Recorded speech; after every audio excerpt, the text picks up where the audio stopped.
Divine prédilection du cœur sacré de Jésus. La suite.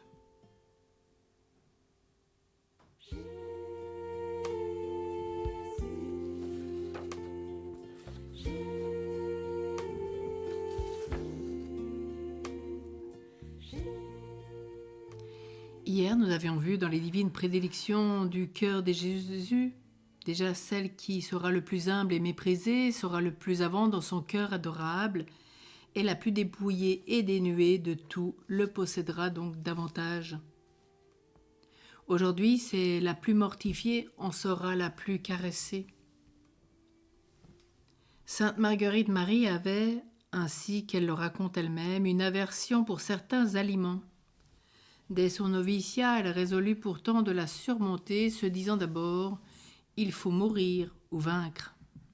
Et après avoir imploré le secours de notre Seigneur devant le Saint-Sacrement, elle accomplit cet acte généreusement, sans autre considération ou arme que ses paroles. Il ne faut point de réserve à l'amour. Mais l'extrême violence qu'elle dut se faire la rendit malade toute la journée, jusqu'au soir, qu'étant en oraison, notre Seigneur lui fit 1000 caresses, la comblant de douceur et de consolation, pour le plaisir qu'il témoignait avoir reçu d'elle par cette mortification qu'elle s'était volontairement imposée pour son amour. Ce fut après ce sacrifice que toutes les grâces et faveurs dont notre Seigneur la gratifiait s'augmentèrent et inondèrent tellement son âme qu'elle était contrainte de s'écrier « Suspendez, ô mon Dieu, ce torrent qui m'abîme, ou étendez ma capacité pour le recevoir. » Il serait impossible de dire jusqu'où la sainte a porté la mortification, tant en maladie comme en santé. On peut dire qu'elle était morte à tous les plaisirs des sens. Pour honorer la soif que notre Seigneur a soufferte sur la croix, elle s'abstenait de boire depuis le jeudi au soir jusqu'au samedi suivant. Elle passa même 50 jours entiers sans boire pour honorer l'ardente soif que le Sacré-Cœur de Jésus avait toujours endurée du salut des pécheurs. Ayant accompli cet acte héroïque de mortification, elle put écrire « Dès lors, je trouvais tant de délices dans cette action que j'aurais voulu en rencontrer tous les jours de pareil, pour apprendre à me vaincre et n'avoir que Dieu pour témoin. Mais sa bonté, à qui seule j'étais redevable de m'avoir donné la force de me surmonter, ne laissa pas de me témoigner le plaisir qu'il avait pris. Car la nuit ensuite, si je ne me trompe, il me tint bien environ 2 ou 3 heures la bouche collée sur la plaie de son Sacré-Cœur, et il me serait bien difficile de pouvoir exprimer ce que je sentis alors, ni les effets que cette grâce produisit dans mon âme et dans mon cœur. Alors aussi, celle qui est la plus obéissante le fera triompher. Nous lisons dans la vie de Sainte Marguerite Marie cet exemple d'obéissance. Pour la retirer de sa grande application, on l'envoyait travailler au jardin, à la cuisine et aux endroits les plus humiliants, jusqu'à aller garder une ânesse dans le verger. On lui fit passer sa retraite de profession dans cet exercice pour modérer le grand brasier de l'amour divin qui la dévorait. Un jour, comme Sainte Marguerite Marie allait interrompre l'entretien dont notre Seigneur la favorisait pour courir après l'ânesse et l'ânon, le Sauveur lui dit « Laisse-les faire, ils ne feront point de mal. » Elle obéit, pleine de foi. On vit de l'intérieur de la maison les animaux à travers le potager. Mais quand on voulut se rendre compte du dégât, il est impossible de reconnaître aucune trace de leur passage. Et que faisait la sainte pendant qu'elle se livrait de si humbles occupations ? Mon souverain, dit-elle, m'y tenait en une si fidèle compagnie que toutes ces courses qu'il me fallait faire ne m'empêchaient point, car ce fut là que je reçus de si grandes grâces, que jamais je n'en avais expérimenté de semblable. Surtout, ce qu'il me fit connaître sur le mystère de sa sainte mort et passion. Mais c'est un abîme à écrire, et la longueur m'y fait tout supprimer. Mais seulement, que c'est ce qui m'a donné tant d'amour pour la croix que je ne veux vivre un moment sans souffrir.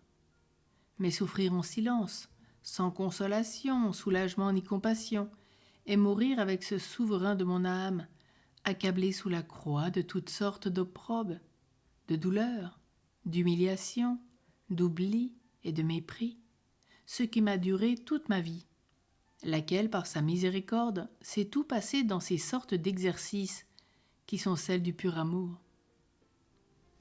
Et parlant de la vertu d'obéissance, elle nous dit « Vous obéirez promptement, simplement, sans réplique et amoureusement à ceux qui ont pouvoir de vous commander, pensant à ces paroles, je ne suis pas venu pour faire ma volonté, mais la volonté de celui qui m'a appelé. Jésus a été obéissant jusqu'à la mort.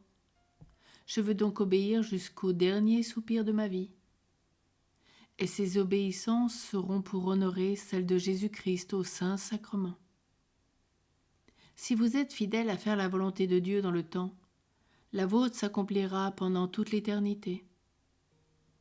La volonté de Dieu, c'était tout pour sainte Marguerite Marie. En vérité, il me semble que tout le bonheur d'une âme consiste à se rendre conforme à cette adorable volonté, car c'est là où notre cœur trouve sa paix, notre esprit, sa joie et son repos, puisque celui qui adhère à Dieu est fait un même esprit avec lui. Et je crois que c'est là le vrai moyen de faire notre volonté, car son amoureuse bonté se plaît de contenter celle où il ne trouve point de résistance. Et la suivante, c'est la plus charitable, donc en sera la plus aimée. Vous devez vous rendre douce à supporter les petits ennuis, humeurs, chagrins du prochain, sans vous fâcher des petites contradictions qu'il vous fera. Mais au contraire, lui rendre de bon cœur les services que vous pourrez, car c'est là le vrai moyen de gagner les bonnes âmes au Sacré-Cœur. La Sainte en indique encore un autre. C'est en cherchant l'occasion de le contenter par l'exercice de la sainte charité, en pensant et parlant toujours bien de notre prochain, assistant les pauvres selon notre pouvoir, spirituellement et corporellement, regardant Jésus-Christ dans leur personne, et ne leur faire rien que ce que nous voudrions nous être fait à nous-mêmes. Soyez doux et patients envers tous, afin de donner la confiance à chacun, et surtout aux pauvres, de s'adresser à vous dans leurs besoins. Ayez tout le monde pour ami, et nul pour ennemi, tant qu'il se pourra selon Dieu. Un souvenir de l'enfance de la Sainte trouve naturellement sa place ici. Pendant ses premières années, et de son amour pour notre Seigneur, elle dit « Il me donna un si tendre amour pour les pauvres que j'aurais souhaité n'avoir plus d'autre conversation.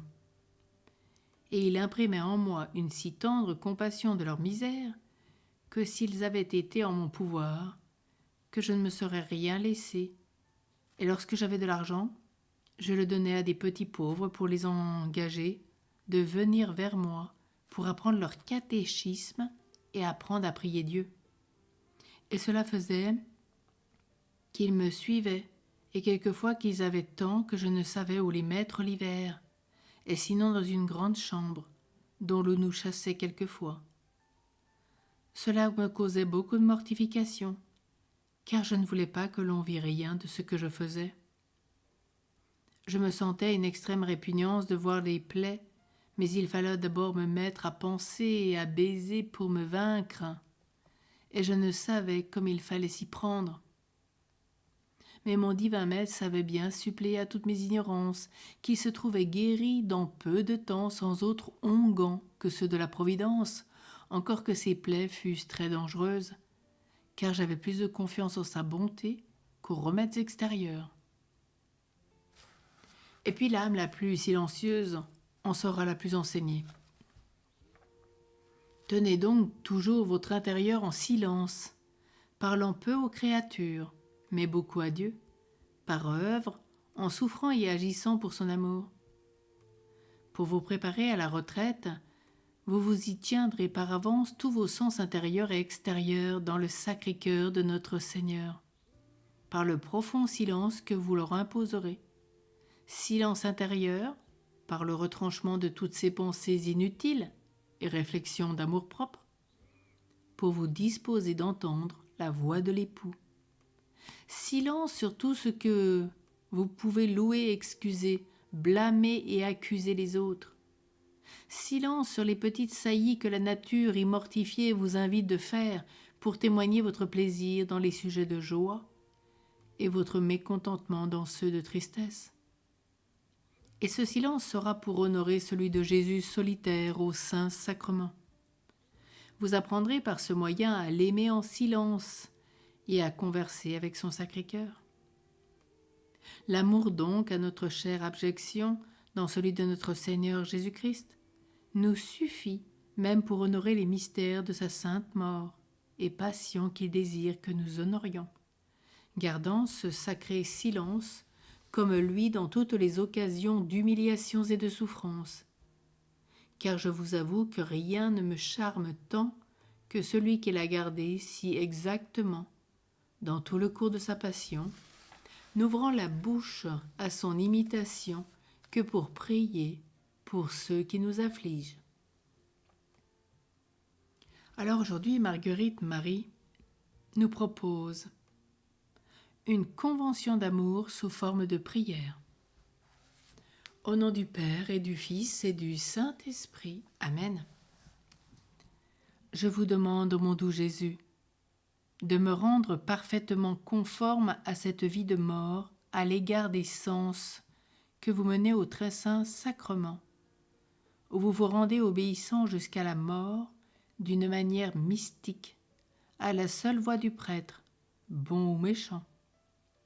Faites donc, mon Sauveur, que pour ignorer votre obéissance et anéantissement, je puisse me rendre humble et obéissante, selon toute l'étendue de la perfection que vous demandez de moi.